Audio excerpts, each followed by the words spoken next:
Good day. My name is Tom Thompson.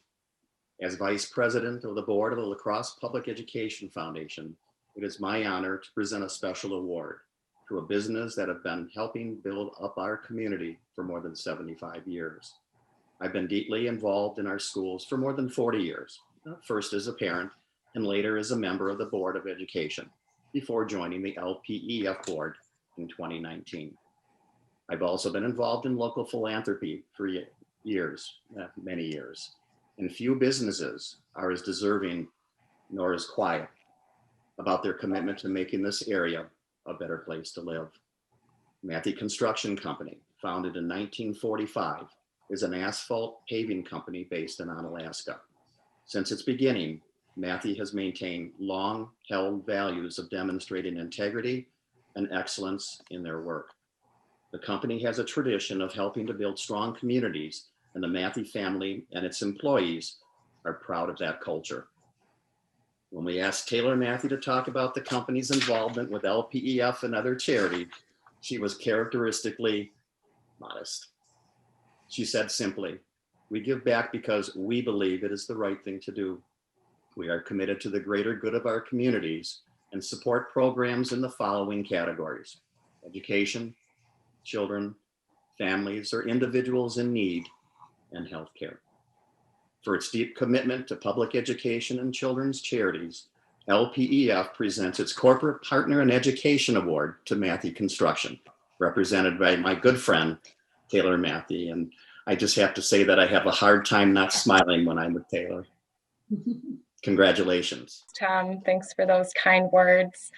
And thank you for this recognition. It's unexpected, but certainly appreciated. You know, our people work really, really hard to make sure that we're in a position to be able to give back in a meaningful way to our communities. And I think we're really fortunate to live in an area with so many people and organizations that value and support education. I think it's rare, and it's really fun to watch and be a part of. In a year that provided a lot of uncertainty and constant hurdles, I think it was more important than ever to rally behind our educators and students to provide them the support that they needed. So first, I just want to acknowledge our gratitude and say thank you to all of the teachers and the staff who continued to provide education to the children and young adults in this area, even when their world was flipped upside down. So a virtual round of applause to all the teachers. Thanks for everything you guys do. It doesn't go unnoticed. Additionally, I want to thank David and his team at the foundation. You know, you guys play a really instrumental role in supporting the schools and the teachers and students, whether it's through the grants or the Random Acts of Kindness Fund. You make it easy for people to support your mission of enhancing learning opportunities for students and promoting public education. Thanks for everything you do. We're happy to be partners and support the foundation. We'll continue to do so and keep up the good work.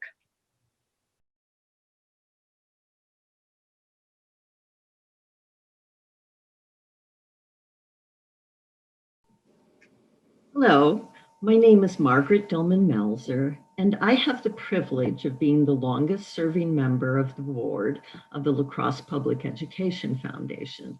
I was first elected in 2002 and now serve as an honorary member.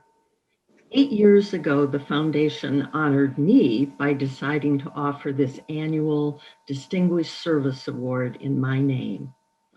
Today's recipient has led an exemplary life of service to her family, the public schools, her community at large, and specifically to the La Crosse Public Education Foundation. Rachel Gunderson is a retired school psychologist and joined the LPEF board during the foundation's second year in 1989. She quickly took on leadership roles as vice president and eventually board president.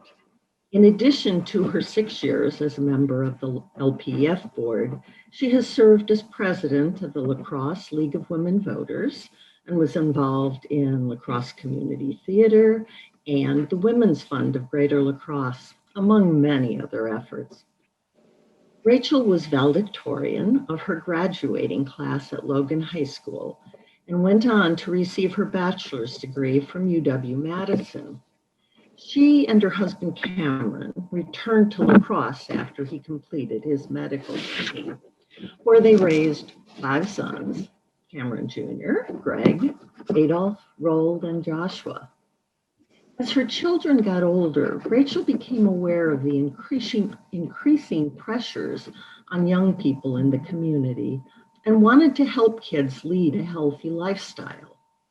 She returned to school at UW-La Crosse and received her school psychology degree, joining the school district of La Crosse in 1978 as a school psychologist. She worked in several schools, including returning to Logan High before retiring in 1993. In 2018, Rachel created an endowment fund that supports an annual LPEF grant related to theater, dance, music, and visual art forms, or to support projects in literature, languages, global studies, geography, history, law, or a host of other topics in the humanities. In recognition of her passionate support for the La Crosse Public Schools and for her service to the community and the La Crosse Public Education Foundation, I am pleased to present this year's Margaret Dillman-Melser Distinguished Service Award to Rachel Gunderson. Margaret, thank you very much. I am pleased as punch to receive this.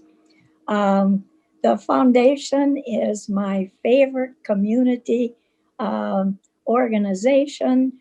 I have seen firsthand the good that it's done, the creativity it's stimulated, the energetic or the energy that it creates both among teachers and students. And I remember when it started, I was working at Logan, and one of the teachers there said, I would like to write a grant, but I don't know how. I think they were thinking of the NIH or, some national organization. And so the foundation said, okay, we'll help teachers. So they had a couple sessions in schools, and teachers found it was easier than they thought. And it was almost like a pandemic in that one teacher had success and that another teacher caught that bug to write a grant. And so it passed through all layers of the school district, and it has covered everything from the arts to athletic to not zookeepers, but something with Z. And so that I've told David before, one of my favorite times each year, twice a year, is to be a part of the grant ceremony and see and hear all of the creative things teachers have come up with. I know that parents, administrators are welcome to write grants too, but mostly it's gone to teachers. So I just had a Zoom meeting with my kids yesterday. We talked about their life after mom, which happens that you talk about those things when you're 90 years old. And I said that I'd like any donations in my honor after I pass to go to the foundation. So you leave a legacy when you donate, and you leave a legacy even if you don't establish your own donor fund, but you leave a legacy by what you have helped teachers do and what you've helped students learn. So it helps the whole community. I love it. I love it.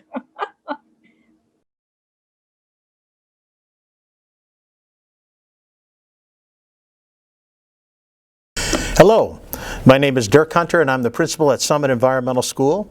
As a past winner of the Swantz Leadership Award, I'm happy to represent the La Crosse Public Education Foundation today to present this award to my good friend and colleague, Laura Huber. Laura came to our district in 2010 after getting her start as a teacher and assistant principal in the Madison Metropolitan School District. She played a leadership role in combining the old Franklin and Roosevelt schools and led the formation of a new school that opened in 2014 as a home for Northside Elementary and Cooley Montessori charter schools.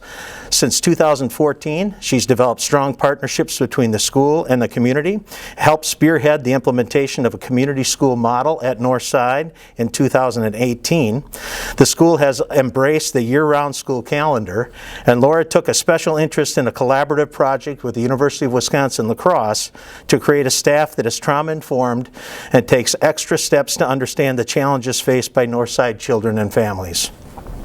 On a personal note, I believe over time that organizations take on the values, ideals, and principles which are communicated and reinforced by the leadership. When I was diagnosed with cancer, Laura was the first person to reach out to me. She's a cancer survivor herself and knows the challenges of balancing treatments with home and with work. Laura, I want to thank you as I'm wearing one of the special gifts that you gave me in your honor today. Thank you very much. Laura's compassion for others and her belief in the importance of encouragement and support are at the center of her leadership. The staff here at Northside demonstrate this same level of compassion for the students and for the families they serve. In recognition of strong leadership of Northside Elementary and Cooley Montessori, including promoting equity through a community school model, and for inspiring staff to be trauma-informed educators who help children feel safe and supported, I am pleased to present this year's Richard Swantz Leadership Award to Laura Huber. Congratulations, and we're going to touch and do that. Thank you very much. You're welcome, thank you. Thank you, Dirk, for your kind words. Your friendship and approach to leadership has been a model for me over the years we have worked together. For those of you that don't know Dirk well, he's the kind of administrator who is not afraid to ask all of us to be better. Dirk looks beyond the distractions and focuses on what is right for kids. In fact, even when Dirk is not present at our principal meetings, his influence is so great that someone will inevitably say, "So if Dirk would hear, what would he do?" And then our group usually adjusts our direction to what Dirk would say. Well, sorry, Aaron. And many thanks to the La Crosse Public Education Foundation for recognizing me with this leadership award. The work that LPEF supports changes kids, families, and our communities for the better. We are grateful for their support always, but more specifically for their support of both our community school initiative and our efforts to become a trauma-informed school. Both have been critical in allowing us to support our students over the past 12 months. Dick Swantz's influence lives on in the school district of La Crosse and our work today. When I've spoken with people who worked with Dick, I learned much that I could use to guide my leadership decisions. One person told me that Dick was a courageous leader. If he saw an inequity, he would work to change it, even if doing so would be difficult or cause him personal hardship. Another person echoed these sentiments, saying, "I always trusted Dick's decisions, actions, and practices were rooted in his ever-present integrity. It was never about him, it was always about the children." Those statements represent an impressive legacy to leave and a model for me to consider as I do my job. This is my last year as a proud school district of La Crosse staff member because I'm retiring at the end of the school year. This announcement gives me a little license to reflect upon the interview process that brought me to La Crosse and shapes the work at Northside and Cooley Montessori still today. Prior to my interview, I spent some time working with one of my mentors from principal school, Dr. Dean Gurrell, superintendent of the Verona Area School District. I wanted to formalize my vision for an elementary school and talk about what I thought was important about the work when I interviewed for a principal position. So first he asked me to write 100 words to describe my vision. Not 99, not 100, and 1, but 100. And so I suffered for a good 2 weeks on this vision statement and then emailed it out to him. And he shot it back in about 10 minutes with this feedback. "Great, now describe your vision in 50 words. What? Did you even read it? This continued with directives over the next couple weeks to reduce the vision incrementally, 30, then 25, and ultimately landing on a vision of 10 words or fewer. When I sent the 10 words back to Dean, he told me that these 10 words were so core to me that they would shape my work as a principal into the future. In fact, he reminded me I had tossed out 90 or more words in this pursuit. I owned those words. I shared this 10-word vision in my interview, and luckily for me, La Crosse valued these ideas, and I came aboard. Those 10 words still guide our work at Northside and Cooley-Montessori, but truly can be found in all of our schools in La Crosse. So the first 2 words are staff leadership. I believe that all of the adults in the school are leaders. Over the past 12 months, I have seen staff lead by responding quickly and flexibly to changes in curriculum and any needs they learned about from their students and their families. Staff have dropped off classwork, food, school supplies, hotspots, clothing, and really anything they can do to bridge the gap between what our students need to succeed at Northside and Cooley-Montessori and what is available for them currently. Staff have recognized that now, even more than in the past, part of what is needed of them has been to partner every day with parents to help our students grow. Staff has stepped up and done what is right on behalf of our kids, and that's staff leadership. Community partnership, words 3 and 4. We could not do our work at Northside and Cooley-Montessori without the support of our community. Specific to Northside and Cooley-Montessori, we've appreciated support from partners such as LPEF, Ultra Federal Credit Union, La Crosse Area Family Collaborative, faith partners such as First Free Church, Northside Community Church, and Trinity Church, Valley View Rotary, Logan High Class of 69, Hunger Task Force, Northside Neighbors, and countless individual donors. These organizations and individuals have provided clothing, food, books, winter gear, hygiene products, rent assistance, car repairs, really anything our families needed to stabilize and raise their children when lives were changed so quickly and dramatically a year ago. The whole child, words 5, 6, and 7. Relationships influence our work even when we are not in a pandemic. Relationships have been the largest engine in addressing the needs of our students over the past 12 months. I have seen our teachers build powerful relationships with children over Zoom because they knew the child is not only an academic learner, but also a budding musician, dedicated artist, growing athlete, and a person with unique racial, cultural, and gender identity. Social emotional skills set the tone for our work this past year, with even our youngest children understanding that when they wear a mask, they show they care about others. Well, this may not seem like a big deal now in La Crosse. 11 years ago when I interviewed, there was a tremendous push nationally to focus the efforts of our elementary schools narrowly and impact only reading, writing, and math. This selective focus would never have worked in La Crosse back then, and would have really failed us during the pandemic. Our elementary schools needed to expand our reach to the whole child. The last 3 words of this vision are provide rigorous academics, words 8, 9, and 10. Rigor in academics to me means understanding what content a child needs to learn, what is the child's current level of expertise in the content, and providing the instruction that is at that child's next level of challenge. After we teach, we spend time checking to make sure that what was taught was actually learned. We work towards this rigor every day in a virtual setting, and we continued it when we came back face to face. Over the past 12 months, we have experienced a pandemic, a nationwide uprising against racial injustice, the temporary shuttering of the brick and mortar school and transition to a virtual education, a divisive election, overwhelming economic and societal stresses on our families, and many other challenges. Our work at school prior to this year in becoming a trauma-informed school and a community school enabled us to confront the changes head-on. The work of all educators has transformed in this new world to meet our new reality, and together as an educational team in the School District of La Crosse, we have responded and will continue to respond to the needs of our children, their families, and our community. Thank you for your support in understanding how in the School District of La Crosse, 10 little words can make a big difference. And thank you again for honoring me with the Richard Swantz Leadership Award.